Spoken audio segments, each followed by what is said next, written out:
علیہ وسلم کی طرف منسوب کیا جاتا ہے کہ عرب سے 3 وجہ کی بنا پہ محبت کرو.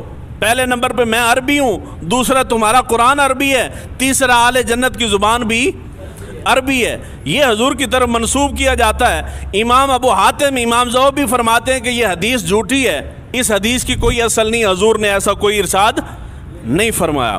چوتھی ہے روایت بڑی مشہور ہے، وہ کہتے ہیں حضور کے پاس ایک شخص آیا، اس نے کہا کہ میں فقیر ہوں، غربت ہے بہت زیادہ. تو حضور نے فرمایا جا نکاح کر لے. اس نے نکاح کر لیا، کچھ عرصہ گزر گیا، دوبارہ پھر آیا، فرمایا میں فقیر ہوں، یعنی کوئی حالات نہیں بدلے. تو حضور نے فرمایا جا اور نکاح کر لے. اس نے دوسرا کر لی. اس طرح کرتے کرتے 3 نکاح ہو گئے. تیسری بار پھر آیا، یا رسول اللہ اندے 3 کر بیٹھا، حالی بھی حالات نہیں بدلے. حضور نے فرمایا چوتھا بھی کر لے. اس نے چوتھا جا کے کر لیا. اس کے بعد پھر وہ نہیں آیا، یعنی چوتھا نکاح کرنے کے بعد، چوتھی شادی کے بعد اس کے حالات بدل گئے. یہ حدیث مبارکہ ایک نکاح تک درست ہے کہ ایک شخص حضور کے پاس آیا اور اس نے کہا کہ میں غریب ہوں، تو حضور نے فرمایا جا نکاح کر لے. یہاں تک درست ہے. تو یہ ان نوجوانوں کے لیے جو کہتے ہیں نہیں پڑھ لکھ کے جاؤں گا، ڈگری ملے گی، کاروبار ملے گا، سیٹ ہو کے پھر نکاح کروں گا، پھر شادی کروں گا، تب تک تو بوڑھے ہو جاتے ہو. انجی گل نہیں. وہ ڈگریاں لیتے لیتے تو آزاد جواب دے جاتے ہیں، پھر پوچھتے ہو کہ جو کوئی چنگے جے حکیم دا پتہ دیو. یہ رزق جو ہے یہ اللہ تعالیٰ کی ذمہ داری ہے، اور تمہارے پڑھائی لکھائی پہ اور کاروبار کے ذمے پہ نہیں آتا. تمہارے جتنے ذمہ داریاں بڑھتی جاتی ہیں، اللہ تعالیٰ رزق بھی وسیع کر دیتا. ایک نکاح تک حدیث درست ہے، آگے 3 نکاح والی حدیث درست نہیں ہے، یہ من گڑت ہے. اس کے بعد روایت ہے حضور کی طرف منسوب کی جاتی ہے کہ مسجد میں ہنسنا قبر کو تاریک کر دیتا ہے. یہ حدیث مبارکہ، اس حدیث کا راوی جو ہے ابو عمر عثمان بن عبداللہ اموی، یہ متروک الحدیث تھا، کذاب تھا، من گڑت اپنی طرف سے بنا کے روایتیں آگے نقل کرتا تھا. یہ حدیث مبارکہ بھی جھوٹ ہے. یہ حدیث جی جھوٹ ہے، من گڑت ہے. اب اس کا یہ مسجد سے متعلق جتنی حدیثیں گزری ہیں یہ آگے آ رہی ہیں. ایک جملہ عرض کر رہا ہوں، آپ کو سمجھ آ جائے گی. حضور صلی اللہ علیہ وآلہ وسلم کے دور مبارک میں پارلیمنٹ نام کی کوئی بلا نہیں تھی. صوبائی پارلیمنٹ ہے، جی فلانی ہے، یہ گورنر کا آفس ہے، یہ فلانے کا آفس ہے، یہ آرمی چیف کا محل ہے، کوئی ایسا سلسلہ. یہ سارے معاملات کہاں پہ ہوتے تھے؟ مسجد میں. تو یہ ظاہری بات ہے، معاملات یہ سارے مسجد میں طے ہوتے تھے، تو باتیں نہیں ہوتی تھی مسجد میں. یہ آپ نے کہاں سے نکالا ہے کہ جی دنیا کی باتیں نہ کرو؟ تو دنیا بھی تو دین کا حصہ ہے نا، اور دنیا دین کا حصہ نہیں ہے. خرید و فروخت سے حضور نے منع کیا ہے کہ جو چیزیں لے کے آ کے یہاں بیچو شیچو نہیں. باتیں آپ کر سکتے ہیں، اس سے مبارک برکت والی جگہ ہی کوئی نہیں ہے. میں مثال دے رہا ہوں، میں نے بھینس بیچنی ہے، گائے بیچنی ہے، میں ان سے یہاں بیٹھ کے سودا کرتا ہوں. برکت والی جگہ یہاں سودا کروں گا تو برکت نہیں ہوگی؟ ہو جائے گی نا جی.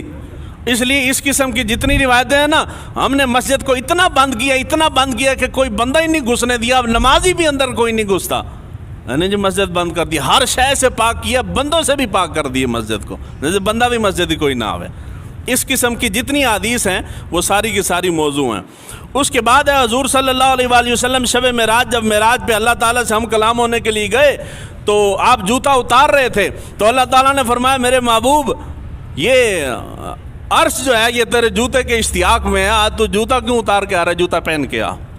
یہ روایت قوال حضرات بہت بیان کرتے ہیں، کتابوں کے اندر بھی یہ خطیب حضرات مقررین جو ہیں وہ بیان کرتے ہیں، مگر یہ من گڑت ہے. یہ حدیث من گڑت ہے، اس کی کوئی اصل نہیں، کسی کتاب کے اندر موجود نہیں ہے. اس کے بعد حدیث بیان کی جاتی ہے کہ حضرت علی شیر خدا ایک دن صبح کے وقت نکلے، آگے ایک ضعیف سفید داڑھی والا بزرگ جا رہا تھا. ان کے ادب احترام میں حضرت علی شیر خدا پیچھے آرام سے چلتے رہے. حضور صلی اللہ علیہ وآلہ وسلم ادھر نماز کھڑی ہو گئی، جماعت شروع ہو گئی. حضور صلی اللہ علیہ وسلم رکوع میں گئے، رکوع میں نہ پہنچو تو رکعت فوت ہو جاتی ہے. جب حضور رکوع میں گئے، رکوع میں تسبیحات پڑھ کے اٹھنے لگے تو حضرت جبرائیل امین آئے، انہوں نے آپ کے کمر کے اوپر، پشت مبارک کے اوپر اپنا پر رکھ دیا. تب تک رکھا جب تک حضرت علی شیر خدا چل کے آرام سے نماز کے اندر شامل نہیں ہو گئے. یہ بیان کی جاتی ہے، مگر یہ روایت انتہا درجے کا جھوٹ ہے. ایسی کوئی روایت نہیں ہے، من گڑت روایت ہے. اس کے بعد ہے حضرت سیدہ کائنات سیدہ فاطمہ الزہرا سلام اللہ علیہ، اللہ تعالیٰ ان کے طفیل ہماری دین و دنیا بہتر فرمائے. آپ ایک دن تندور کے اندر چولہے پہ روٹیاں لگا رہے تھے، حضور صلی اللہ علیہ وآلہ وسلم کا گزر ہوا، فرمایا فاطمہ میں تیرے ساتھ ایک روٹی نہ لگاؤں؟ تو آپ نے پکڑ کے ایک روٹی آپ نے بھی اپنے دست مبارک سے لگائی، وہ ساری روٹیاں پک گئی، مگر جو روٹی حضور نے لگائی تھی وہ نہیں پکی. تو سیدہ کائنات پریشان ہوئی، یا رسول اللہ وہ جو آپ نے روٹی لگائی ہے ابا جان وہ تو نہیں پکی، باقی پک گئی ہیں. تو حضور مسکرائے، فرمایا جس کو محمد کا ہاتھ لگ جائے اس کو آگ کہاں اثر کرتی ہے. یہ بات درست ہے، جس کو حضور سے نسبت ہو جائے آگ اس پہ اثر نہیں کرتی، مگر یہ روایت جھوٹی ہے، یہ روایت جی جھوٹی ہے، ایسی کوئی روایت نہیں. اس کے بعد ایک روایت بیان کی جاتی ہے کہ عید کا دن تھا. عید والے دن بہت سارے مقررین مسجدوں کے اندر یہ روایت بیان کرتے ہیں. عید کا دن تھا، حضور صلی اللہ علیہ وآلہ وسلم اپنے کشان مبارک سے تیار ہو کے باہر نکلے، باہر بچے کھیل رہے تھے. ان بچوں میں ایک بچہ اداس ہو کے سائڈ پہ بیٹھا تھا اور رو رہا تھا دردناک آواز سے. حضور نے ان سے پوچھا کیوں رو رہا ہے؟ تو اس نے کہا وہ اس حضور کو پہچانا نہیں کہ یہ کون ہے. کہنے لگا کہ اللہ کے نبی کے ساتھ میرا والد گیا تھا جہاد پہ اور وہاں وہ شہید ہو گیا، اور ماں بھی میری کوئی نہیں، کوئی پرسان حال نہیں. آج عید کا دن ہے، سب نے نئے کپڑے پہنے ہیں، تو میرا کوئی ہے نہیں لے کے دینے والا، تو میں کیا پہنوں؟ تو اس وجہ سے رو رہا ہوں. حضور صلی اللہ علیہ وآلہ وسلم اس کو لے گئے، گھر جا کے تیار کروائے، کپڑے شپڑے پہنائے، اور جب خطبہ ارشاد فرمانے کے لیے بیٹھے تو اس کو اپنے ممبر پہ ساتھ بٹھایا. یہ بڑا طویل واقعہ عید والے دن بیان کرتے ہیں، مگر ایسی کوئی روایت موجود نہیں ہے. یہ سارے کا سارا من گڑت ڈکوسلا ہے، جھوٹ ہے سارا.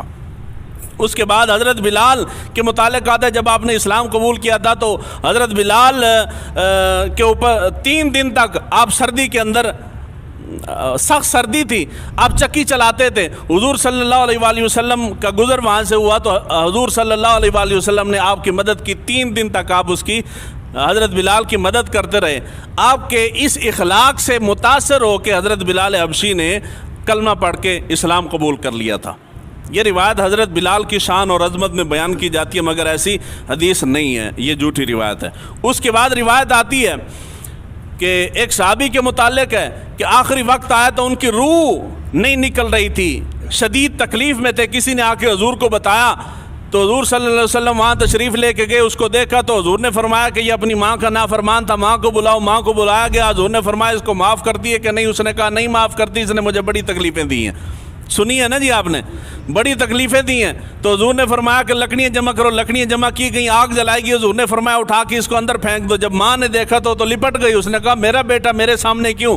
حضور نے فرمایا کہ تو اس آگ سے ڈر رہی ہے تو یہ تو ناراض ہے، تیری ناراضگی کی وجہ سے جہنم کی آگ میں جائے گا. ماں رو پڑی. اس نے کہا ہوں تو ماں نا میں معاف کرتی ہوں. یہ حدیث مبارکہ بڑی لے دے کے اندر بیان کی جاتی ہے، مگر یہ حدیث مبارکہ نہیں ہے، یہ جھوٹ ہے سارا. اس کے بعد ہے کہ بچہ جب آپ پڑھنے کے لیے بھیجتے ہیں، حالانکہ ہم تو کوئی نہیں پڑھنے کے لیے بھیجتے مسجد کے اندر، قرآن پڑھاتے ہی کوئی نہیں، ہم سکول بھیجتے ہیں بچے کو. تو اگر آپ بچے کو بھیج دیں قرآن مجید پڑھانے کے لیے اور استاد اس کو بسم اللہ الرحمن الرحیم سب سے پہلے جب پڑھاتا ہے تو بسم اللہ پڑھنے کی وجہ سے اس استاد کی بھی بخشش ہو جاتی ہے اور اس کے والدین کی بھی بخشش ہو جاتی ہے. یہ اس کا راوی جو ہے یہ کذاب راوی تھا، یہ روایت جھوٹی ہے، ایسی روایت نہیں ہے. اس کے بعد ہے حضور صلی اللہ علیہ وآلہ وسلم کے پاس ایک صحابی آیا اور اس نے آ کے کہا کہ میں اسلام، صحابی نے ایک شخص آیا، اس نے کہا کہ میں اسلام قبول کرنا چاہتا ہوں اس شرط پہ کہ مجھے زنا کی عادت ہے، زنا کرتا ہوں، جھوٹ بولتا ہوں، شراب پیتا ہوں، بہت سارے گناہ اس نے گنوائے. تو آپ ان ساری باتوں سے منع کرتے ہیں، ایک گناہ آپ کہہ دیں کہ وہ نہ کر، باقی مجھے اجازت دے دیں. تو حضور نے فرمایا کہ اگر ایک گناہ کا کہتا ہے کہ صرف وہ چھوڑ دوں باقی کرتا رہے، تو فرمایا تو جھوٹ چھوڑ دے باقی کرتا رہے. تو اس جھوٹ کی وجہ سے اس کے باقی گناہ بھی چھوٹ گئے. یہ طویل روایت ہے. یہ بھی روایت امام فخر الدین رازی نے مفاتیح الغیب کے اندر بیان کی ہے، مگر اس کی سند نہیں ہے، اس لیے یہ روایت بیان نہیں کرنی چاہیے، یہ جھوٹی روایت ہے. ملک الموت کے بارے میں آتا ہے کہ ملک الموت سے حضور صلی اللہ علیہ وآلہ وسلم جب معراج پہ تشریف لے کے گئے تو ملک الموت سے حضور نے پوچھا کہ اتنے عرصے سے روح قبض کر رہا ہے، کبھی کسی پہ ترس بھی آیا ہے؟ تو اس نے کہا کہ جی 2 بندوں پہ آیا ہے. ایک بندہ وہ تھا کہ جو سمندر کے اندر کشتی ان کی تباہ و برباد ہوگی، تختے کے اوپر ماں تھی اور اس کا ایک چھوٹا سا بچہ تھا، ماں بچے کو دودھ پلا رہی تھی، اللہ تعالیٰ نے مجھے حکم دیا اس ماں کی روح قبض کر لے۔ اب تختہ ہے، سمندر کی ٹھاٹھے مارتی موجیں ہیں اور اس تختے کے اوپر دو جانیں، وہ چھوٹا معصوم بچہ تھا اور ایک اس کی ماں تھی۔ میں نے جا کے اس کی ماں کی روح قبض کر لی، بچہ پیچھے روتا ہوا رہ گیا، مجھے اس بچے پہ بڑا ترس آیا۔ اور ایک شداد تھا جس نے بادشاہ تھا، اس نے جنت بنائی، جنت جب تیار ہوگی تو جنت کو دیکھنے کے لیے چل پڑا۔ ابھی دروازے میں پہنچا تھا، اللہ تعالیٰ نے مجھے حکم دیا دروازے کے اندر اس کا پاؤں جانے سے پہلے اس کی روح قبض کر لے، تو میں نے اس کی روح قبض کر لی۔ تو مجھے اس پہ بڑا دکھ ہوا، اتنی محنت سے اس نے جنت بنائی ہے تو دیکھنا بھی نصیب نہیں ہوا۔ تو حضور نے فرمایا تجھے معلوم ہے کہ وہ جس بچے کے اوپر تجھے ترس آیا تھا وہ کون تھا؟ اس نے کہا نہیں۔ آپ نے فرمایا کہ وہ وہی شداد تھا جس کے اوپر تو نے ترس کھایا تھا، وہی شداد تھا جو بڑا ہو کے اتنا ظالم اور جابر بن گیا۔ یہ ایک طویل روایت ہے۔ شداد کی جنت کے متعلق جو روایتیں بیان کی جاتی ہیں وہ بھی جھوٹی ہیں۔ شداد کی کوئی جنت، وہ بولو تے صحیح نا، قوال دی گل تسی مان لی پر میری نہیں مننی، تسی قوالاں کول سنیا شداد نے جنت بنائی تھی، شداد نے کوئی جنت نہیں بنائی تھی۔ اور یہ روایت بھی ملک الموت والی بھی جھوٹی ہے۔ حضرت سعد بن وقاص کے بارے میں آتا ہے کہ ان کی قبر چین میں ہے۔ حضرت سعد بن وقاص، یہ بڑی مشہور بات ہے، حضرت سعد بن وقاص کا وصال مدینہ میں ہوا تھا اور ان کی قبر مبارک جنت البقیع میں ہے۔ ابو جہل کے بارے میں آتا ہے، ابو جہل نے حضور صلی اللہ علیہ وآلہ وسلم کو دیکھا اور دیکھ کے کہنے لگا کہ معاذ اللہ استغفر اللہ، آپ بڑے بدصورت ہیں۔ حضور نے فرمایا کہ تو نے ٹھیک کہا ہے۔ حضرت ابو بکر صدیق آئے، فرمایا یا رسول اللہ آپ اتنے خوبصورت ہیں۔ حضور نے فرمایا تم نے بالکل ٹھیک کہا ہے۔ تو لوگوں نے سوال کیا اس کی کیا وجہ ہے؟ حضور نے فرمایا میں آئینہ ہوں، جو مجھے دیکھتا ہے اس کو اپنا آپ اندر نظر آتا ہے۔ ابو جہل نے مجھے دیکھا، اسے اپنا آپ دکھا ہے، ابو بکر نے دیکھا اس کو اپنا آپ دکھا ہے۔ اس کے اندر تو شک نہیں ہے کہ حضور صلی اللہ علیہ وآلہ وسلم کی حقیقت لوگوں کے اوپر مخفی ہے، مگر یہ روایت جھوٹی ہے۔ مسجد میں آپ جاتے ہیں نا، پرانی مسجدوں کے اوپر ایک حدیث مبارکہ لکھی ہوتی ہے کہ مومن مسجد میں ایسے ہے جیسے مچھلی دریا کے اندر، پانی کے اندر جیسے سکون محسوس کرتی ہے، اور منافق مسجد میں ایسے بے چین ہوتا ہے جیسے پرندہ پنجرے کے اندر موجود ہوتا ہے۔ تو یہ حضرت مالک بن دینار ان کا قول ہے، یہ حدیث مبارکہ نہیں ہے۔ گانے کے متعلق کہتے ہیں جی گانا زنا کا منتر ہے، یہ حضرت فضیل بن عیاض ان کا قول ہے، یہ حدیث مبارکہ نہیں ہے۔ اور کہتے ہیں کہ جی بدن کے جس حصے پہ استاد کی لاٹھی پڑ جائے اس کے اوپر جہنم کی آگ حرام ہو جاتی ہے، یہ حدیث مبارکہ نہیں ہے، یہ موضوع روایت ہے، جھوٹی ہے۔ حضرت بلال حبشی کے بارے میں آتا ہے کہ سب سے پہلے جنت میں حضرت بلال حبشی جائیں گے، تو وہ کیسے جائیں گے؟ حضور نے فرمایا کہ جس اونٹنی پہ میں سوار ہوں گا اس کے نکیل بلال تم نے پکڑ رکھی ہوگی، ظاہری بات ہے نکیل والا پہلے جائے گا، میں اونٹنی پہ ہوں گا، میں تیرے بعد جاؤں گا۔ سنی نا آپ نے جی، یہ بڑی بیان کی جاتی ہے اور اس کے اوپر بڑی بڑی ویلیں آتی ہیں، سبحان اللہ سے چھال آ جاتی ہے، حالانکہ یہ حدیث نہیں ہے، یہ حدیث جی نہیں ہے، یہ جھوٹی روایت ہے۔ سیکنڈ لاسٹ حدیث ہے، حضرت جابر بن عبداللہ کے بارے میں آپ نے سنا ہوگا، غزوہ خندق کے موقع پہ ان کے دو بیٹے ایک دوسرے کے اوپر انہوں نے چھری پھیر دی، بیٹے ان کے فوت ہو گئے، انہوں نے بیٹوں کو چھپا دیا، حضور صلی اللہ علیہ وآلہ وسلم کی دعا سے وہ بیٹے دوبارہ زندہ ہو گئے۔ یہ ایک بڑی طویل روایت ہے، یہ نزہۃ المجالس کے اندر ہے، مگر اس کی سند کوئی نہیں ہے، یہ جھوٹی روایت ہے، نہیں بیان کرنی چاہیے۔ آخری روایت ہے اور بہت مشہور و معروف ہے، کہتے ہیں کہ جی عالم دین کی موت سارے عالم کی موت ہے۔